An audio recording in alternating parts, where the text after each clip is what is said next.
Graça e paz, irmãs. É bom estarmos juntas novamente.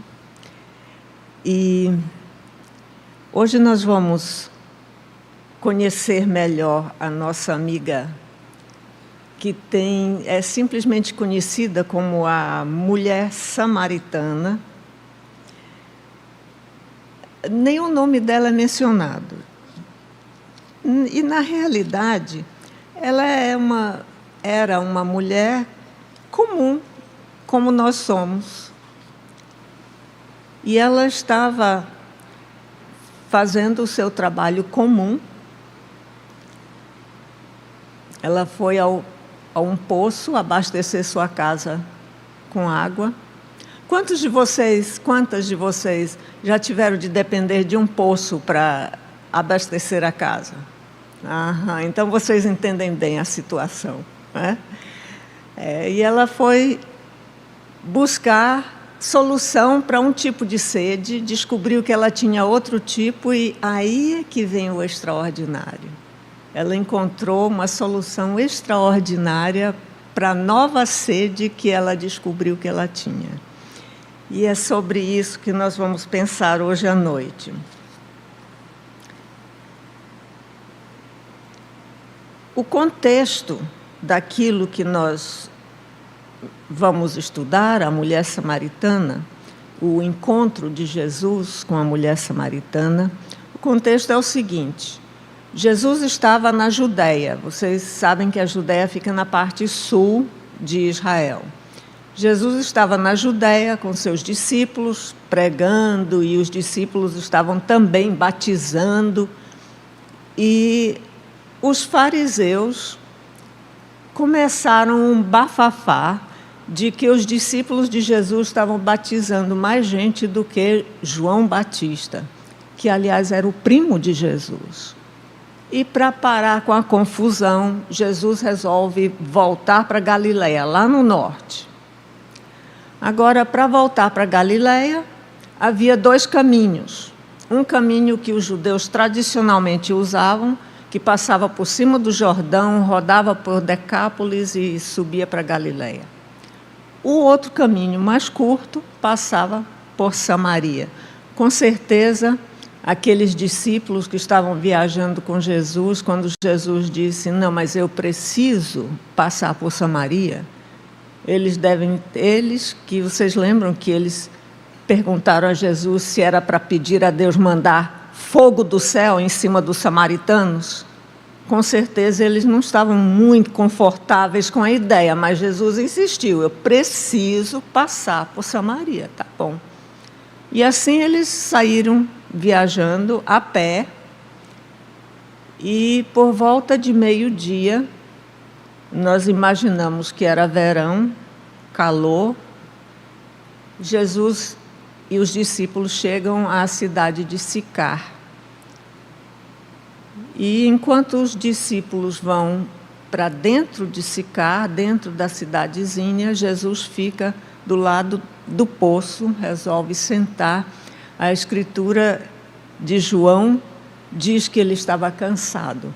Às vezes a gente não imagina Jesus cansado, mas ele estava cansado.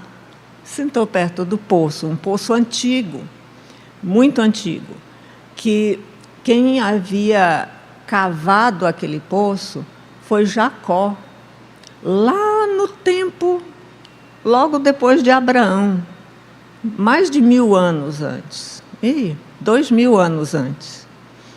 E lá Jesus vai sentar perto daquele poço. E eis que, em pleno meio-dia, vem uma mulher com um cântaro buscar água no poço. Eu tenho certeza que essa mulher, quando acordou naquele dia, não imaginava tudo o que ia acontecer com ela naquele dia, porque ia ser um dia como todos os outros. É interessante que os estudiosos dizem que era muito incomum uma mulher que é dada a fazer as coisas direitinho, ir para o poço meio-dia. Geralmente elas iam ou cedo de manhã ou à tardinha, porque o sol favorecia, era mais friozinho. Mas a gente pode imaginar todas as mulheres de Sicar, com sua jarra, né, de tardinha, ou de manhã cedo, abastecendo sua casa com água, a fofoca que corria ao redor daquele poço, né? E o que nós podemos imaginar, devido ao comentário de Jesus a respeito da mulher, e os estudiosos também falam que ela provavelmente foi meio-dia para evitar a fofoca. Afinal de contas, quando você foi descartada 5 vezes, na mente maldosa de pessoas comuns, você não serve para a esposa de ninguém, não é? Fica uma situação bem desconfortável para uma pessoa nesta situação. Ainda mais se ela resolveu o problema dela com alguém que nem marido é. Então, vamos imaginar que o povo de Samaria era como comumente se vê. Nós não somos assim, com certeza, mas as pessoas tendem a ser assim. Então, essa mulher sai feliz e satisfeita por saber que ninguém ia estar no poço. E eis que está um homem judeu sentado na beira do poço. Eu imagino que ela pensou, pelo menos ele não vai falar comigo. Só que ele falou. Ele teve a coragem de pedir a água dela. Vamos ler a respeito. O diálogo que seguiu esse pedido de Jesus é um diálogo interessante. E eu vou ler trechos do diálogo e vou fazer alguns comentários só para esclarecer alguma coisa. Eu vou começar. Essa história, João nos conta no capítulo 4 do seu Evangelho, e eu vou começar a leitura no verso 7. Veio uma mulher samaritana tirar água do poço, e Jesus lhe falou: dê-me um pouco de água. A mulher samaritana lhe perguntou: como o senhor, sendo judeu, pede a mim, uma samaritana, água para beber?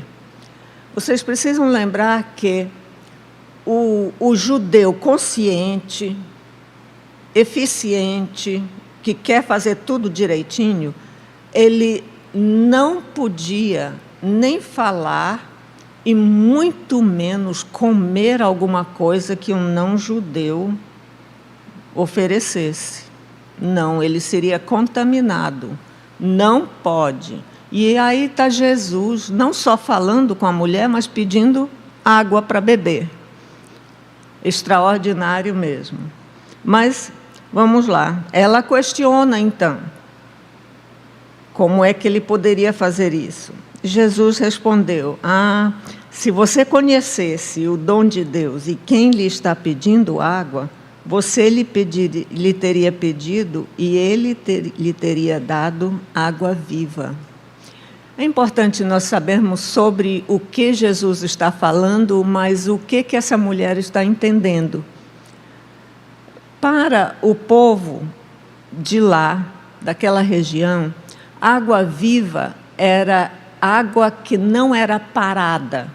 Água viva era água corrente, água que procede de uma fonte, ou a água do rio é água viva, porque corre. Água de cisterna é água parada. Então, muitas cidades tinham só água de cisterna. Mas ali havia o poço de Jacó, é por isso que ela vai comparar com o fato de que ela vai tirar a água do poço de Jacó. Será que essa água é melhor? Essa água viva, que ela ainda está pensando a respeito da água que ela precisa levar para casa, né? Verso 11. Disse a mulher: o senhor não tem com que tirar água, e o poço é fundo. Onde pode conseguir essa água viva? Acaso o senhor é maior do que o nosso pai Jacó, que nos deu o poço, do qual ele mesmo bebeu, bem como seus filhos e seu gado? Eu noto um quê de ironia aqui. Quem é que o senhor acha que é? não é? O senhor vai me dar água melhor do que esse aqui, né, que tem centenas de anos que está aqui e continua dando água? Jesus respondeu: quem beber desta água terá sede outra vez, mas quem beber da água que eu lhe der nunca mais terá sede.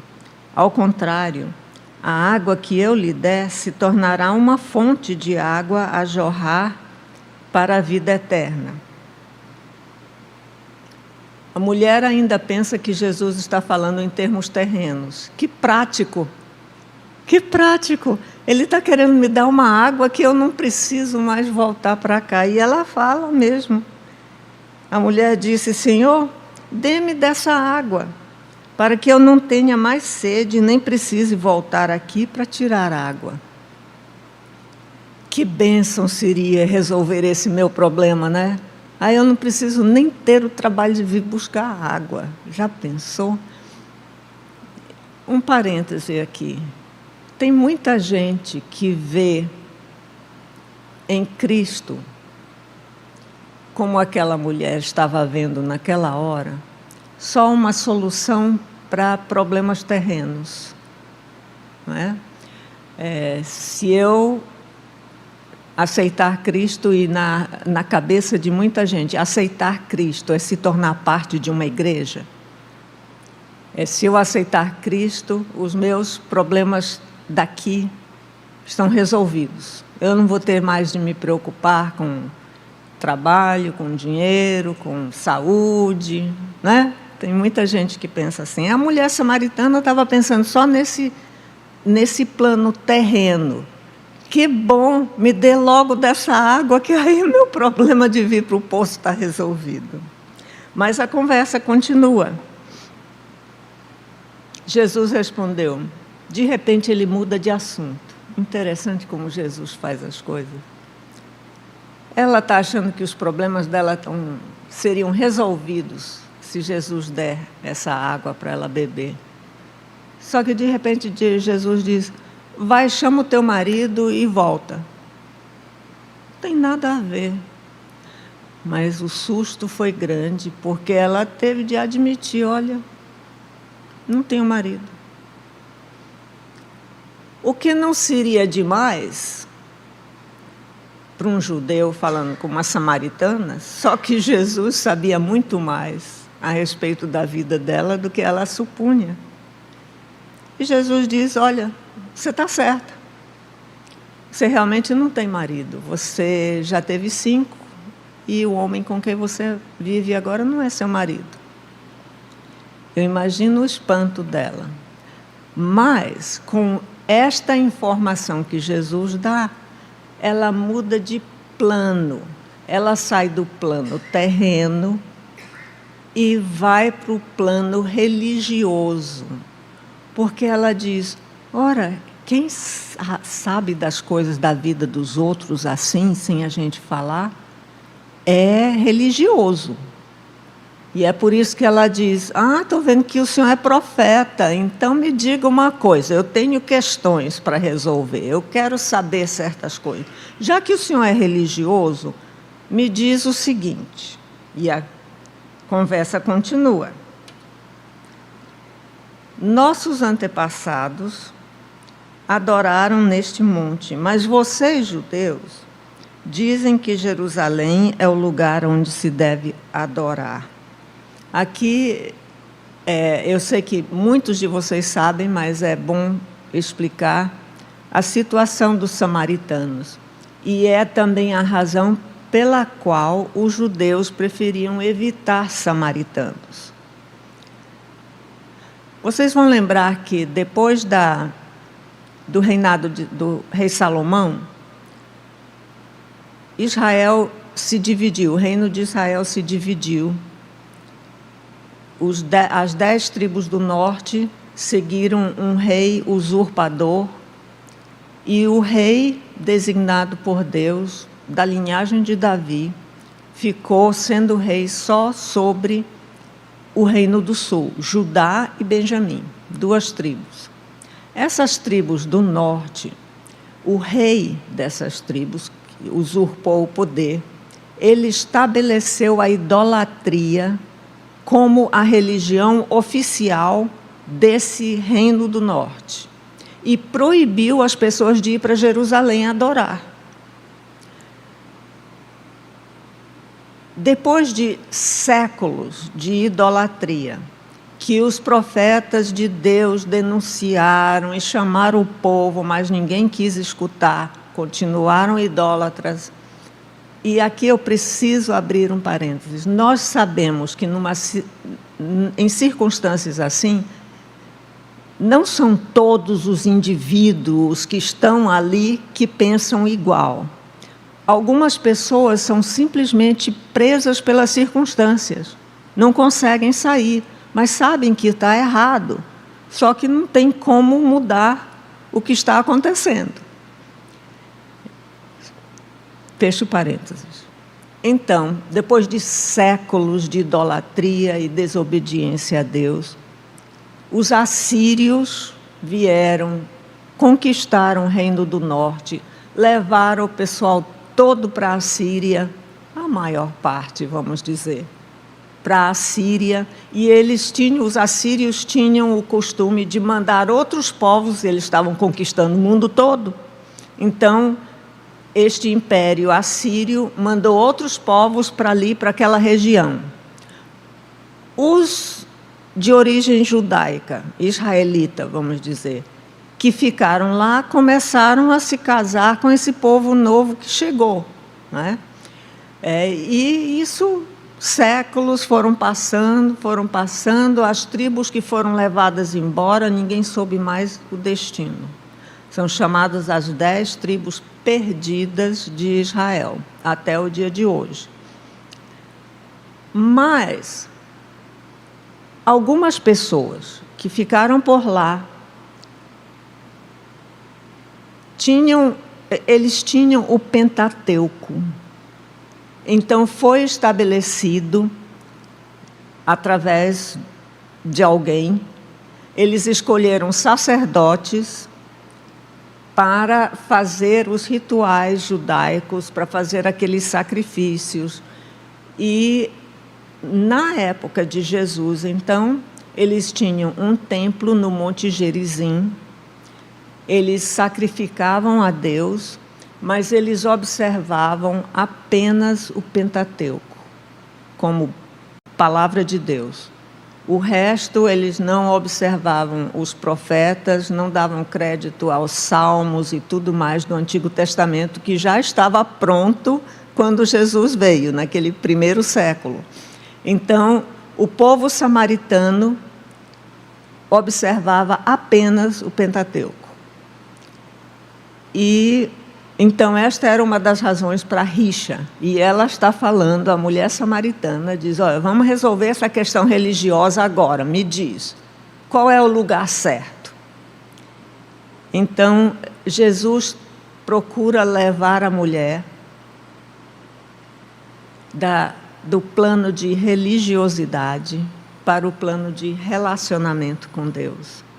E o que ele diz é muito significativo. Jesus declarou: creia em mim, mulher, está próxima a hora em que vocês não adorarão o Pai nem neste monte, nem em Jerusalém. Vocês, samaritanos, adoram o que não conhecem. Nós adoramos o que conhecemos, pois a salvação vem dos judeus. No entanto, está chegando a hora, e de fato já chegou, em que os verdadeiros adoradores adorarão o Pai em espírito e em verdade. São estes os adoradores que o Pai procura. Porque Deus é espírito, e é necessário que os seus adoradores o adorem em espírito e em verdade. Da vez passada eu já falei sobre esse texto em mais detalhe, mas o que eu quero que nós lembremos é que Jesus tira a mulher do plano de religiosidade, que era, de fato, uma fase. Na realidade, Deus havia estabelecido Jerusalém como a capital, ele havia estabelecido que o templo estaria em Jerusalém, e foi Deus que estabeleceu os rituais a serem seguidos ali em Jerusalém. Essa religião, esses rituais todos, tinham sido estabelecidos por Deus. Mas Jesus está dizendo, olha, as coisas vão mudar. Já chegou a hora, vai mudar a questão, porque o que Deus realmente quer não é ritual, Ele quer obediência, Ele quer um relacionamento sincero. E isso faz com que a mulher pense no Messias. Ela tinha, olha só que interessante, ela só tinha o conhecimento provido pelo Pentateuco. Mas ela tinha uma esperança messiânica, porque ela diz o quê? Eu sei que o Messias está para vir. Ela esperava o Messias, igual os judeus lá de Jerusalém. Ela esperava o Messias. Agora, a diferença é que ela não diz assim, quando ele vier, ele vai nos libertar dos romanos. O que é que ela diz? Ela diz, ele vai explicar tudo. O Messias vai ser um professor, vai ser um mestre. O Messias vai explicar tudo para a gente. E foi nesses termos e nesta hora que Jesus fez uma declaração que ele não tinha feito ainda nem para os discípulos. Ele disse, eu sou o Messias. Eu que estou falando com você. É a primeira vez que Jesus declara verbalmente, explicitamente, que ele é o Messias. E a reação dessa mulher é uma reação tão alegre que a gente só pode dizer, ela encontrou a solução que ela procurava sem saber que estava procurando. Porque o que é que ela faz? Ela abandona lá o cântaro que ela tem, sai correndo para aquela vila que provavelmente fala mal dela, mas ela já chega dizendo, gente, eu acho que o Messias está ali, no poço de Jacó, está conversando comigo, será que não é? Ele falou tudo a respeito de mim, ele sabe quem eu sou.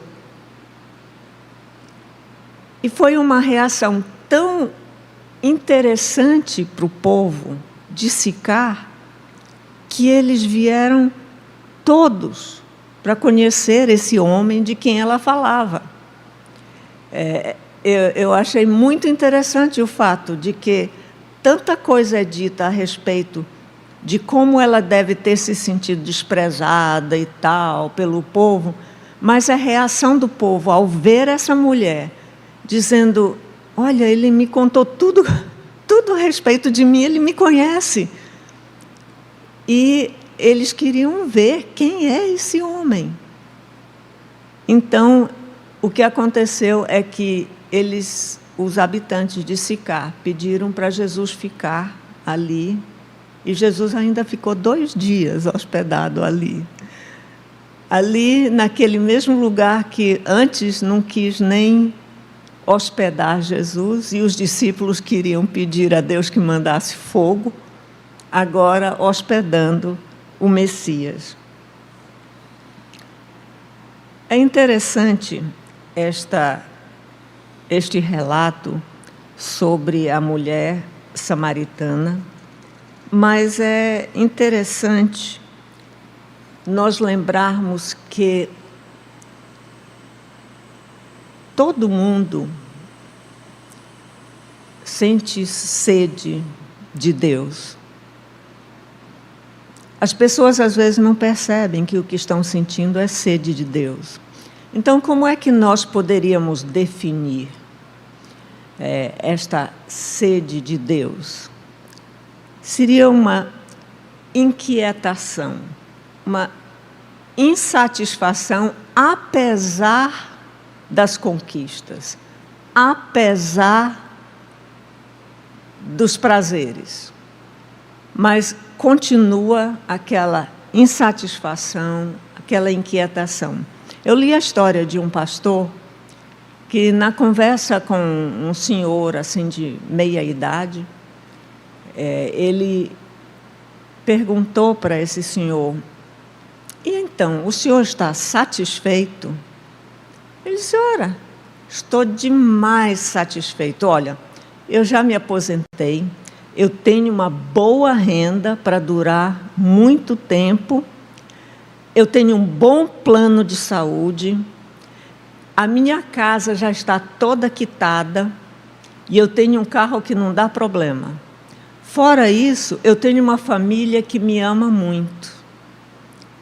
Aí o pastor quis insistir um pouco, ele disse: não foi isso que eu perguntei. Eu quero saber se o senhor é um homem satisfeito com a vida. No seu íntimo, você se considera satisfeito? E o semblante do homem mudou, e os olhos marejaram, e ele teve de admitir: não. Eu tenho tudo, mas eu não estou satisfeito. Não me sinto realizado. E por que que isso é verdade?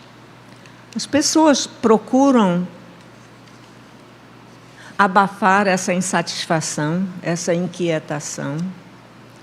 Nós precisamos lembrar que não só nós já sentimos essa sede alguma vez, mas todo mundo com quem nós conversamos tem essa sede.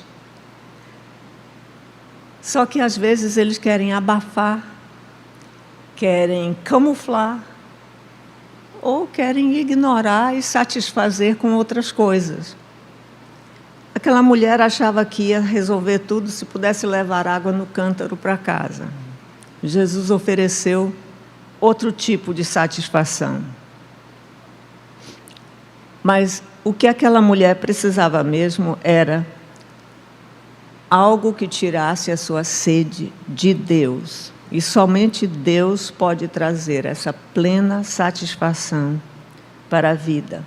Mas há uma razão para isso. A Bíblia diz sobre Jesus, que é Deus, lá em Colossenses 1,16, tem um texto, uma frasezinha que nós não podemos ignorar. O apóstolo Paulo fala: todas as coisas foram criadas por Ele e para Ele. Deus criou-nos todos para Ele. E enquanto nós não estamos nele, nós sentiremos sede.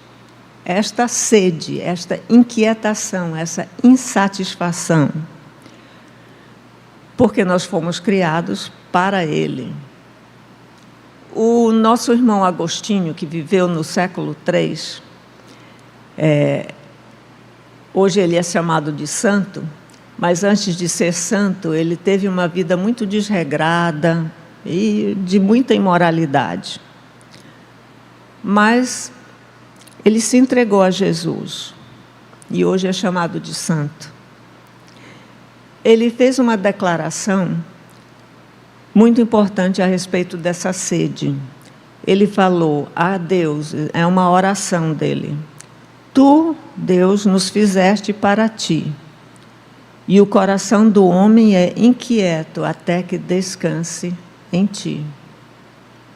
Mais tarde, veio à tona uma frase que é atribuída ao matemático francês Pascal. Ele deve ter dito, dizem que foi ele que disse: dentro de todo homem está um vácuo no formato de Deus, um vazio que só Ele pode preencher.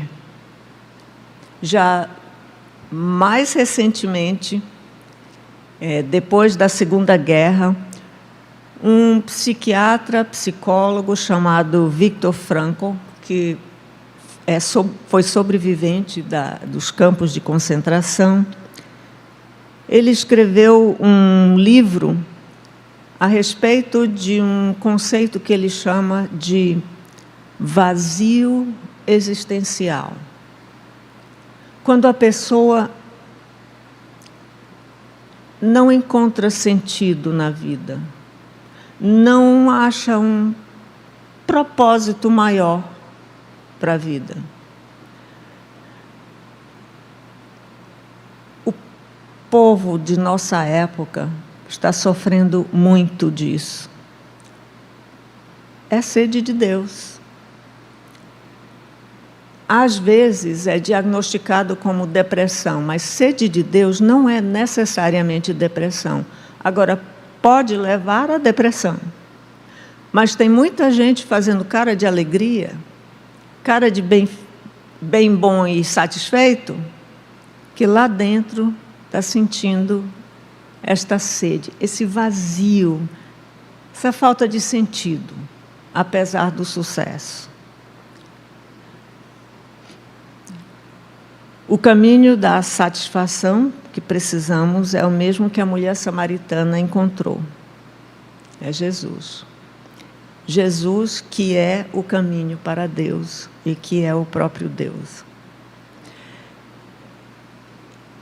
O apóstolo João, ele nos fala de outra ocasião em que Jesus falou, no capítulo 7 de João. Ele fala a respeito de uma hora que Jesus estava numa das festas, por sinal, festa de Pentecostes. E Jesus, no último dia da festa, ele se levanta e faz uma declaração interessante. Em João 7, os versos 37 a 39. No último e mais importante dia da festa, vocês vão lembrar que a festa de Tabernáculos é a festa de Pentecostes. E na festa de Pentecostes, depois que Jesus ressuscitou, o que foi que aconteceu? Foi a descida do Espírito Santo. Mas isso foi antes de Jesus ser crucificado. No último dia da festa, Jesus levantou-se e disse em alta voz: se alguém tem sede, venha a mim e beba. Quem crer em mim, como diz a Escritura, do seu interior fluirão rios de água viva. E ele estava se referindo de João. João anota aqui. Ele estava se referindo ao Espírito que mais tarde receberiam os que nele crescem. Até então, o Espírito ainda não tinha sido dado, pois Jesus ainda não fora glorificado. E por último, eu quero mostrar a afirmação do apóstolo Paulo. O apóstolo Paulo procurou satisfazer essa sede de Deus, agradando a Deus através de sua religiosidade, da sua obediência à lei. E é interessante o que ele fala a respeito de todo o sucesso dele como uma pessoa realmente obediente à lei. Ele fala o seguinte, Filipenses 3, a partir do verso, final do verso 4. Se alguém pensa que tem razão para confiar na carne, eu ainda mais. Ele está falando sobre confiar nas coisas que a gente pode fazer. Ele se gloriava antigamente do seguinte: ele foi circuncidado no 8º dia de vida, e assim como manda a lei. Ele era pertencente ao povo de Israel, não de Samaria, à tribo de Benjamim, verdadeiro hebreu. Ele não tinha linhagem mista. Ele era israelita, gerado por israelita com israelita. É o que ele está dizendo. Quanto à lei, fariseu. Fariseu era aquele que obedecia estritamente à lei. Quanto à lei, fariseu. Quanto ao zelo, perseguidor da igreja. Quanto à justiça que há na lei, irrepreensível. Mas agora ele vai mostrar a diferença. Isso não satisfazia, não trazia a satisfação. Ele era tão perfeito, tão perfeito. Mas o que para mim era lucro, passei a considerar como perda por causa de Cristo. Mais do que isso, considero tudo como perda, comparado com a suprema grandeza do conhecimento de Cristo Jesus, meu Senhor, por quem perdi todas as coisas. Ele encontrou em Jesus alívio para a sua sede. Esta é a única coisa que nós podemos oferecer às pessoas insatisfeitas, inquietas, procurando satisfação em tantas coisas. E hoje, uma das perguntas que vocês vão considerar na reunião de grupos é: o que é que as pessoas fazem ou procuram para satisfazer essa sede de Deus? Que nós estejamos prontas para indicar, talvez não de um tapa, mas como Jesus fez, por etapas, a solução para essa sede. O apóstolo Paulo também disse que, no meio das nossas provações, nós precisamos estar prontos para explicar a razão da esperança que há em nós. Está aí uma grande oportunidade para nós explicarmos a razão da nossa esperança, porque é justamente essa esperança que nos satisfaz. Que Deus nos abençoe, nos dê condições de indicar o remédio para a insatisfação vivencial.